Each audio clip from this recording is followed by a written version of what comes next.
For centuries, people have gazed at the night sky and imagined what it might be like to live among the stars. What would it be like to look back at Earth from a permanent home in space?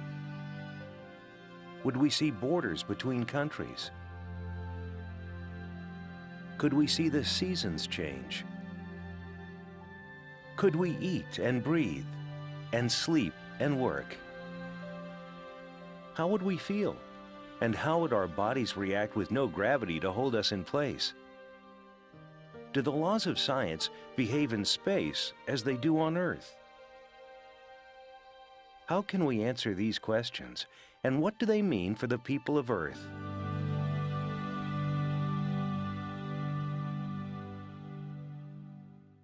Since November 2000, not a day has passed without humans in space, orbiting more than 200 miles above our planet.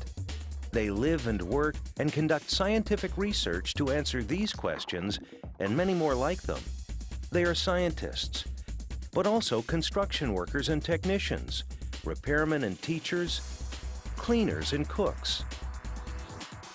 During the past decade, 15 nations have come together, setting aside boundaries and differences to design, assemble, occupy, and conduct research inside and outside of the largest and longest inhabited object to ever orbit the Earth. This is the story of their efforts. This is the story of the International Space Station. In the 19th century, writers and artists and scientists around the world began to publish their visions of a crewed outpost in space. In 1869, author Edward Everett Hale penned The Brick Moon, a short story about a satellite built from 12 million bricks. At the turn of the 20th century, Russian scientist Konstantin Tsiolkovsky proposed ideas about human spaceflight, including an orbiting space station. In 1923, Romanian math teacher Herman Oberth published a treatise that included an orbiting refueling station for a manned trip to Mars. A few years later, in 1929, Austrian engineer Hermann Nordung wrote of a giant wheel-shaped platform that rotated to produce artificial gravity. One of Oberth's students was famed rocketeer Wernher von Braun, who in late 1945 developed a concept for a modular, wheel-like space station that would serve as a launching point for a mission to the moon. In 1952, von Braun published a widely read series of articles about space travel in Collier's magazine. In the early 1960s, as human spaceflight programs in the United States and Russia took shape, engineers and designers began to investigate a variety of space station concepts based on then-current technology. The Soviets were the first to establish an orbiting space station, Salyut 1, launched in 1971. In 1973, Skylab was assembled from unused Apollo rocket parts and launched to become America's first orbiting space station. 3 crews flew aboard Skylab for a total of 171 days on orbit, conducting a variety of scientific experiments and observations that demonstrated the value and the potential for space-based research. A temporary space station was created when an American Apollo Command Module spacecraft docked with a Russian Soyuz ship on July 17, 1975. Apollo-Soyuz was a viable example of international cooperation, the keystone and the foundation of the global partnership that would result in the construction of the International Space Station. With the launch of the first space shuttle on April 12, 1981, America resumed flying men and women into space. We can follow our dreams to distant stars, living and working in space for peaceful economic and scientific gain. In his 1984 State of the Union address, President Ronald Reagan announced the construction of a permanently crewed space station. 11 nations signed a formal agreement with NASA to participate in the development and construction of Space Station Freedom. In February 1986, the Soviets began construction of their modular space station, Mir. By October 1990, congressional budget changes mandated a complete redesign of the Space Station Freedom project, with an emphasis on affordability. In 1993, NASA was directed to maximize the new station's scientific capabilities and leverage Russia's considerable experience in space station operations by inviting Russian participation in the American space station project. The result was a global partnership of 15 countries that learned to work through differences in culture, language, politics, design, manufacturing, management, and operational styles. During Phase 1 of the space station program, between February 1994 and June 1998, space shuttles made 11 visits to Mir, and 7 NASA astronauts lived aboard the Russian station. The experience gained from this series of flights was invaluable and set the stage for the design, development, and construction of the greatest engineering project in the history of mankind, a state-of-the-art research laboratory orbiting our planet.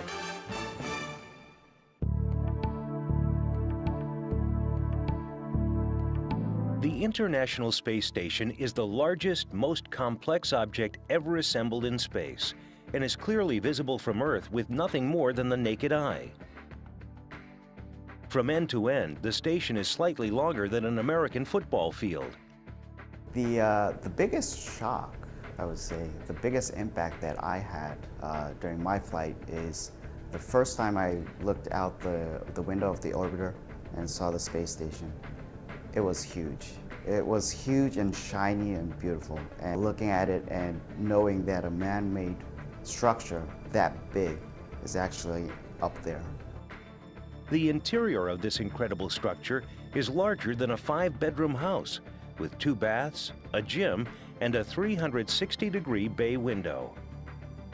The station's mass is almost 1 million pounds, and it contains about 32,000 cubic feet of living space. The space station functions as a microgravity and life sciences laboratory, a testbed for new technologies, and as a platform for both Earth and celestial observations. The complex is made up of multiple interconnected modules, grouped together at the center point of a 357-foot-long integrated truss structure. Power is generated through 4 giant solar arrays attached to the ends of the truss. The pressurized components include 3 laboratories: the U.S. Laboratory Module Destiny, the European Research Laboratory Columbus, and the Japanese Experiment Module Kibo. The Russian Service Module is the structural and functional center of the Russian segment of the station. It provides living quarters, communication systems, an exercise facility, and flight propulsion systems. Other Russian segments include the functional cargo block, 2 mini research modules, and a docking compartment. The Italian Space Agency provided a permanent multi-purpose module, which can host up to 16 additional racks containing equipment, experiments, and supplies. There are 3 modules called nodes that connect the elements of the station and provide berthing ports. The primary residential areas include the Russian Service Module and Node 3 Tranquility, which contains a bathroom for crew hygiene and exercise equipment, a treadmill, and a zero-G weightlifting device. The Quest airlock provides the capability for extravehicular activity, or EVAs. This is the module that provides the exit for spacewalking astronauts to go outside the station to work. The cupola is a small module designed for the observation of operations outside the space station.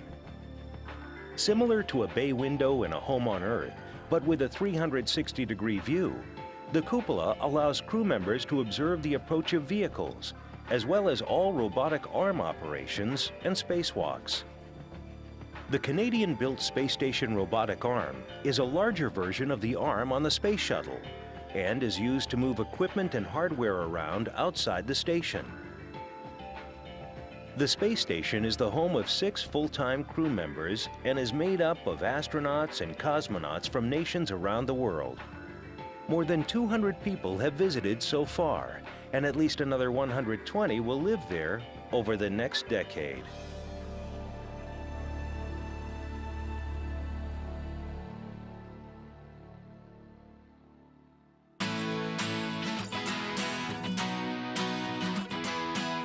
The International Space Station is an unprecedented technological and political achievement to conceive, plan, build, operate, and use a research platform in space. It is the latest step in humankind's quest to explore and live in space. But its greatest accomplishment is as much a human achievement as a technological one. The global partnership of space agencies exemplifies meshing of cultural differences and political intricacies to plan, coordinate, construct, and operate the complex elements of a space station. It involves so many different cultures, not just people culture, but space cultures, and they're all very different. The biggest challenge is getting everybody to appreciate and understand how these all work together. The program brings together not only international flight crews, but also globally distributed launch, operations, training, engineering, management, communications networks, and scientific research communities. When countries learn to work together, it's like working together with your friends, working together with your coworkers at work. We tend to become closer, we tend to understand each other better. We've been very, very successful. So at night, those nights when I get to go out and watch the space station fly over, I'm very proud of the accomplishment not only of this country and this agency, but of all the countries that's participated.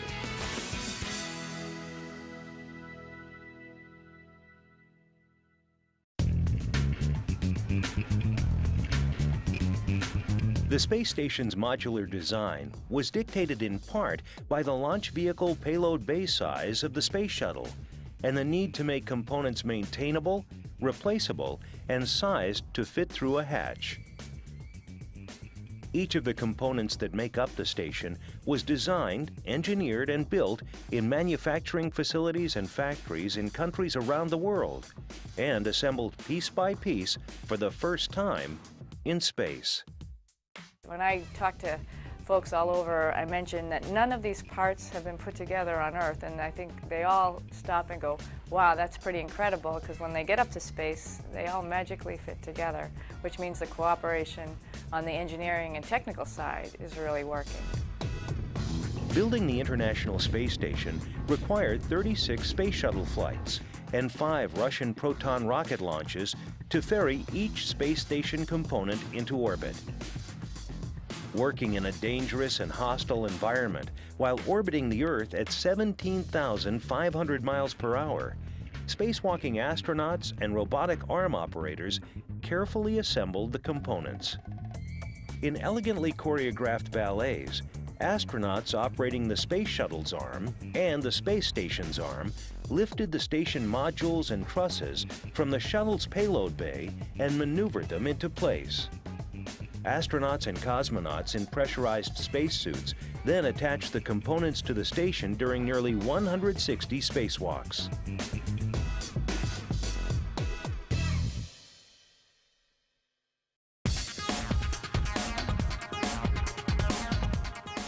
The International Space Station is a little bit more unique because people are actually living and working up in space 24 hours a day, 7 days a week, 365 days a year. And what that means is that there's a myriad of people on the ground all over the world making sure that every aspect of that spacecraft is working correctly and the crew on board is healthy and safe. Ground operations for and management of the International Space Station are like running a marathon, not a sprint. Overall coordination of space station operations takes place at the Christopher C. Kraft Jr. Mission Control Center in Houston, Texas, and the Russian Mission Control Center outside Moscow. These control centers oversee the U.S. and Russian segments of the space station. At each control center, A team of flight controllers is assigned to monitor each of the different systems and research facilities aboard the space station. The flight controllers answer to the flight director, the leader of the flight team, and the person responsible for overall mission success. The flight director communicates with the station crew through the Capcom, or spacecraft communicator. The Capcom is frequently an astronaut. To provide round-the-clock systems monitoring and also flight crew access to the ground team at all hours, 3 rotating sets of flight directors and controllers work an overlapping 9-hour shift in an intricate schedule covering all 24 hours of the day, 7 days a week, 365 days a year. As the space station has expanded with equipment and crew launches from Florida and Kazakhstan, other launch centers and module control centers have been added to the global space station family. There are additional control centers in Huntsville, Alabama, and St. Hubert in Canada. The European Space Agency operates locations in France, French Guiana, and Oberpfaffenhofen, Germany. The Japan Aerospace Exploration Agency manages its operations at 2 sites within its home country. During the assembly phase, the Space Shuttle and the Russian Soyuz spacecraft have been the workhorses to deliver space station supplies and research samples, and later crew members to and from the space station. Supplies are also delivered to the station by unpiloted spacecraft. The Russian Progress, JAXA's H-2 Transfer Vehicle, or HTV, and ESA's Automated Transfer Vehicle, or ATV. After NASA has retired the space shuttle, astronauts will catch rides in the Russian Soyuz spacecraft to continue the U.S. presence aboard the station. U.S. commercial spacecraft, currently in development, will eventually deliver astronauts and supplies to the station.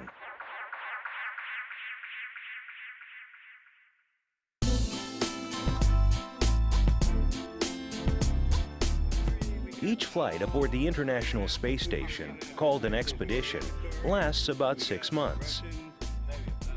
Similar to a temporary overseas assignment back on Earth, astronauts communicate with their families by telephone, email, or the internet, but are still away from home for an extended period of time. This rotating mixture of astronauts and cosmonauts, representing 5 different space agencies, trains between 2 and 4 years prior to launch. The training facilities for astronauts and cosmonauts are located in Texas, Russia, Canada, Germany, and Japan. The habitation and life support systems provide a safe, comfortable, and livable environment in which crew members can conduct scientific research.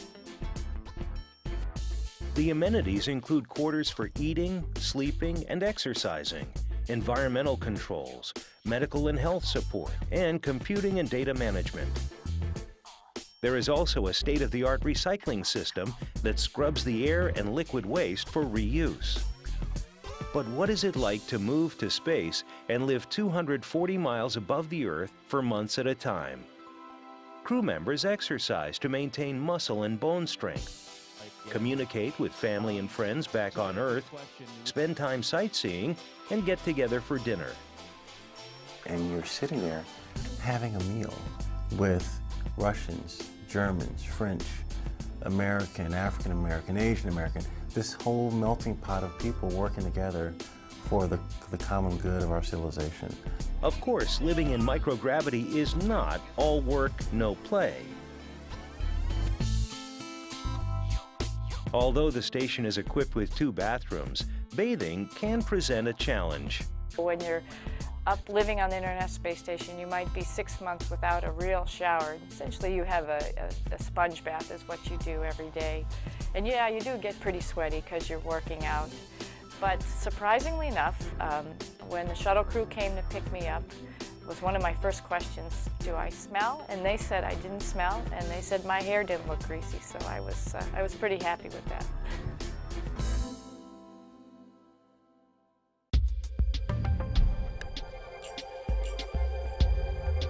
Well, the gee whiz thing is the zero gravity. Having a long-term laboratory with zero gravity is very unique, and I think it's one that I hope that we will reap the benefits from in the future from a scientific perspective in a much more active way. As soon as the station was habitable, astronauts began to study the impact of microgravity and other space effects on the human body, other life forms, fluids, and materials. Over 10 years of continuous research, more than 500 experiments have been conducted on the space station while it was under construction. The space station is a state-of-the-art research laboratory that advances our knowledge of human physiology, biology, and material and physical science. This knowledge translates into medical, economic, and environmental benefits for the people of Earth. Research on the station found that Salmonella bacteria, a leading cause of food poisoning worldwide, grows faster and becomes more infectious in space.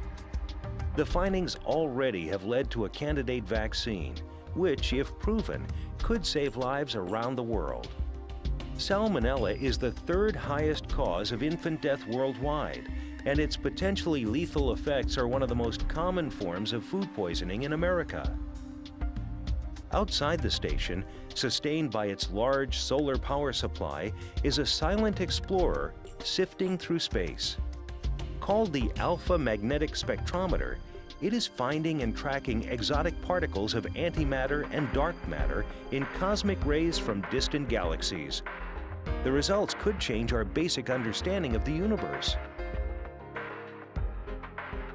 Other research aboard station has led to the design and development of tiny microballoons, which help get drugs directly to specific cancer cells. The station is also used as an education platform to encourage and motivate today's youth to pursue careers in math, science, engineering, and technology, enabling them to become the leaders and space explorers of tomorrow. In addition, researchers aboard the space station will gain knowledge about human physiology, radiation, material science, engineering, biology, fluid physics, and technology that will help people on Earth and enable future space exploration missions. This high-flying international laboratory is packed with some of the most sophisticated facilities ever designed. There is no single place on Earth where a laboratory like this can be found. And in 2005, Congress designated the space station as an official U.S. national laboratory. This has opened up the station and provided opportunities for additional research from other agencies, universities, middle and high school students, and private companies. Scientists from all over the world are using facilities aboard the station. Several patents and partnerships already have demonstrated the value and benefits of space-based research. Future space station experiments and their applications on Earth are in the making, and the promise and possibilities are endless.